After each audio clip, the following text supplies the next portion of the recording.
Eu não creio nas bruxas, pero que las hay. Eu não creio nas damas pé de cabras, mas eu não seria louco de ir fazer uma caçada até um monte e encontrar uma mulher com os pés de cabra. Nas lendas e narrativas de Alexandre Herculano, há uma novela intitulada A Dama Pé de Cabra, que faz parte de uma narrativa sobrenatural.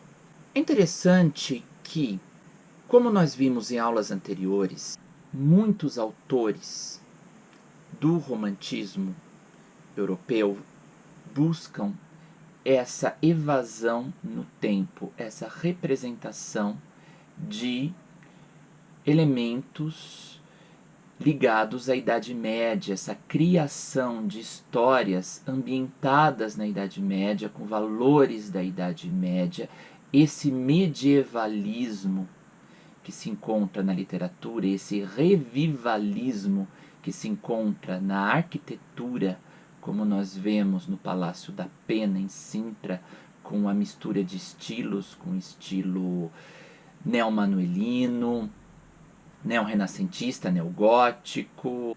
Nós vemos essa busca por esse passado medieval relacionado à gestação das nacionalidades, conforme o Victor Manuel Guiar Silva.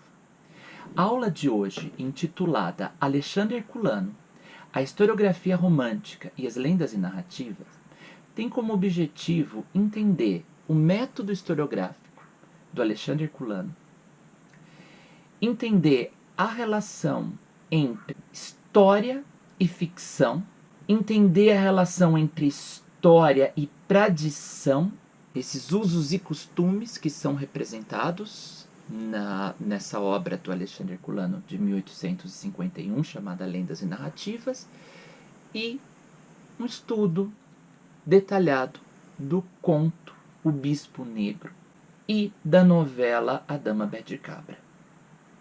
De início, nós temos que entender o Alexandre Herculano como alguém que também lutou no exército de Dom Pedro IV, nas guerras civis, a favor dos liberais e contra os miguelistas ou absolutistas, e com a vitória dos liberais, em 1836, o Alexandre Herculano dedica-se à publicação e à edição de uma revista importante chamada Panorama. É interessante que o Alexandre Herculano, ele, ao mesmo tempo que ele é um historiador, também poeta, ensaísta, romancista, contista. Então, como que ele alia o método historiográfico com a sua prosa de ficção? Segundo um autor que estuda o romance histórico no romantismo português, esse autor se chama Castelo Branco Chaves, ele vê três tendências no romance histórico do Alexandre Herculano. Uma reviviscência da poesia nacional e popular, uma representação com base erudita da vida íntima dessas épocas passadas e uma ressurreição estética da vida social dessa época em que ocorre a ação novelística, mostrando o modo de existir e de sentir do povo. Destacam-se três romances do Alexandre Herculano.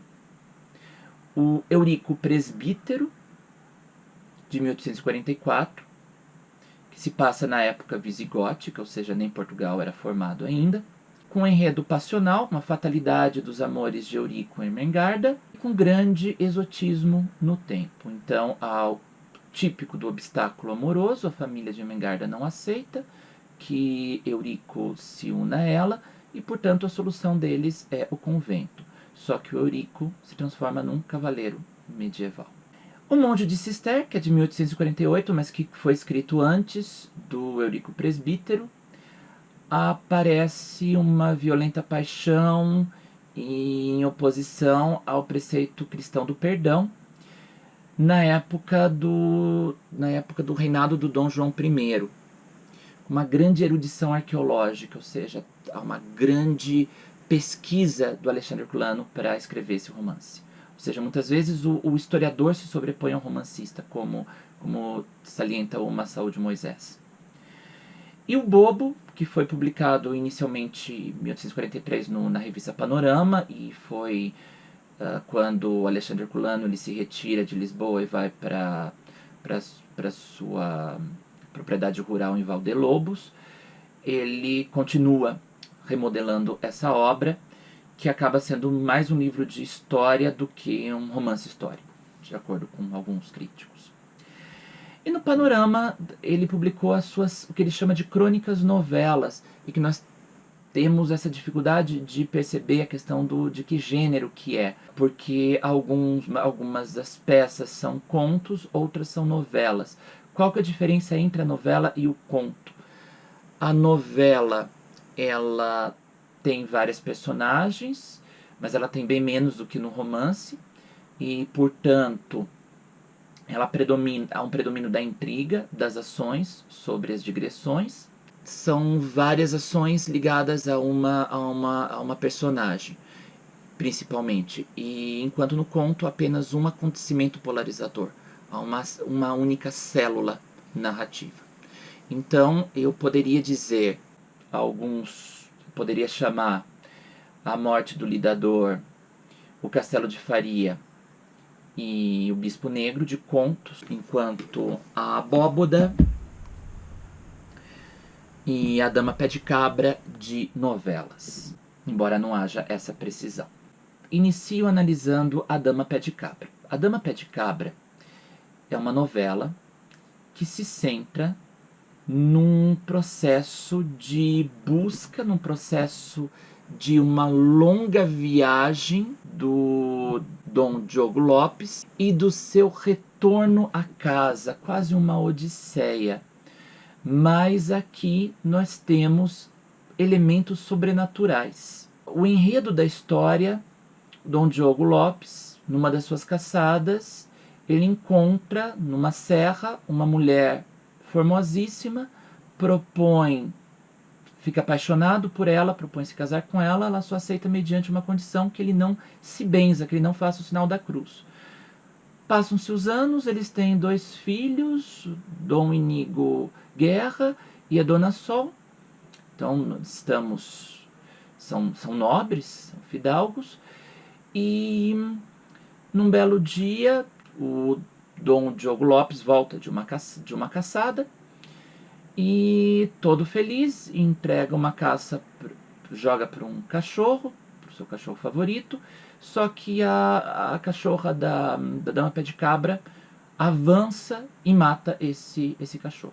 E ele se benze, ele faz o sinal da cruz, e a sua esposa, ela pega no colo a Dona Sol e praticamente desaparece por uma fresta, some, quase se desintegra. Passa-se o tempo, ele fica extremamente amargurado, vai guerrear contra os mouros, fica preso perto de Toledo e fica cativo dos mouros. Dom Inigo Guerra quer libertá-lo, Dom Inigo Guerra então vai procurar, já que ele é filho da Dama Pé de Cabra, vai procurar a Dama Pé de Cabra, que lhe entrega um grande cavalo, um onagro, que consegue libertar o pai.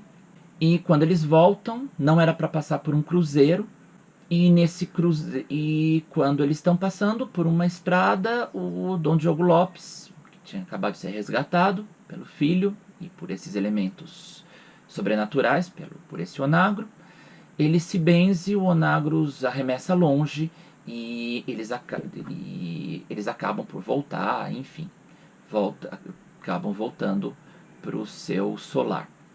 E o Dom Inigo Guerra passa a ganhar todas as batalhas contra os mouros, indício de que talvez ele já tivesse um pacto com o diabo, tanto pelo sangue, por ser filho da Dama Pé de Cabra, como também por ter feito esse pacto. Então, existe uma ambiguidade estrutural, uma dúvida no final da narrativa. A narrativa é estruturada em 3 trovas, então como se fossem 3 grandes partes, em que Então é uma estrutura muito mais próxima da novela do que do conto. A ação ambientada no século XI, no contexto das guerras contra os mouros no Reino de Leão. Então existe um narrador principal e o outro narrador é o Dom Inigo Guerra, que é personagem da primeira narrativa. Então são duas... É uma narrativa encaixante, que é a ida do Dom Diogo Lopes para guerrear contra os mouros e quando fica cativo dos mouros, e a volta, o seu resgate, feito pelo filho com auxílio de elementos sobrenaturais a partir do que é concedido pela mãe. A narrativa encaixada é uma grande analepse sobre a história pregressa da mãe do Inigo Guerra, sobre a história pregressa da Dama Pé de Cabra. Mostra essa história pregressa a partir do Dom Inigo Guerra, que está contando para um dos seus aios quem era essa Dama Pé de Cabra. Essa Dama Pé de Cabra que passou a ser uma alma penada depois que ela passa a ser uma alma penada, depois que ela trai o seu marido, o Argimiro o Negro. Ela trai o Argimiro com um fidalgo galego.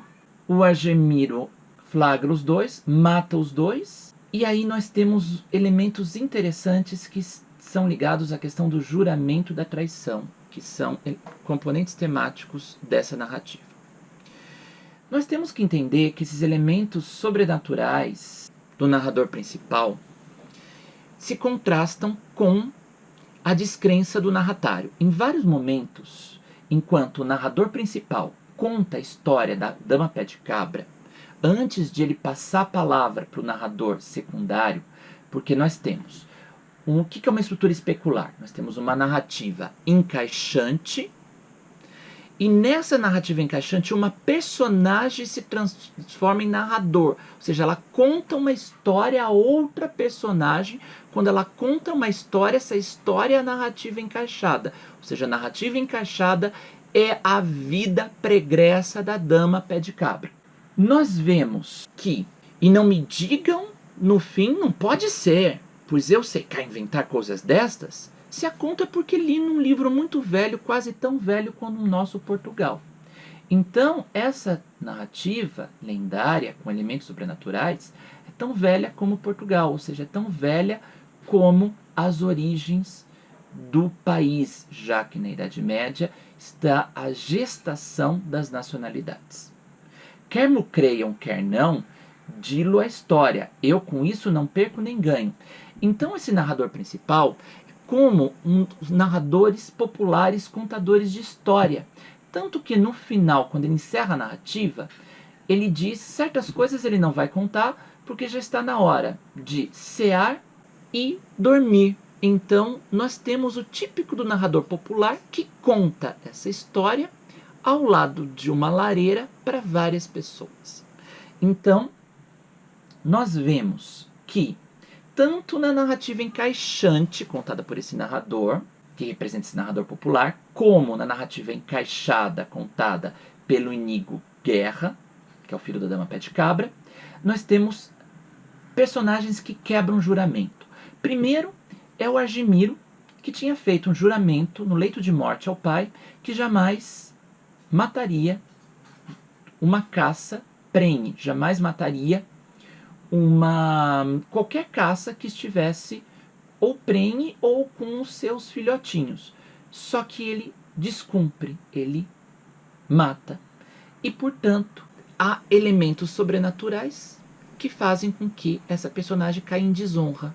Ele é traído pela esposa. A traição se dá, primeiro, essa esposa sonha com esse fidalgo galego, o fidalgo galego sonha com a esposa, um onagro leva o fidalgo galego até o palácio da esposa do Argimiro, ocorre a traição, e o Argimiro mata os dois entram em desgraça, ele é transformado num onagro, e o Argimiro, ele acaba tendo que ficar com essa desonra de ter sido traído. O segundo juramento é a traição, é do Dom Diogo Lopes, que tinha feito, primeiro, um juramento no leito de morte da mãe, de ficar sempre a favor dos valores religiosos, só que ele descumpre o juramento ao fazer um novo juramento quando ele conhece essa mulher formosa, por quem ele se apaixona, sem saber que ela tinha os pés forcados, como de cabra, e jura não fazer o sinal da cruz e acaba por descumprir um belo dia fazendo o sinal da cruz. E ele tem que pagar, como se fosse uma remissão dos pecados, ele tem que pagar o tempo que ele ficou com a dama pé de cabra, ele tem que ficar lutando contra os mouros, ele passa a ficar num cativeiro. E a terceira personagem, que é uma insinuação a partir do juramento do rei de Leão, que poderia ter se aproveitado de um momento de fraqueza dos mouros para matá-lo, e só que não fez, porque ao quebrar o juramento, ainda que seja a cães descridos, dizem ser feio pecado.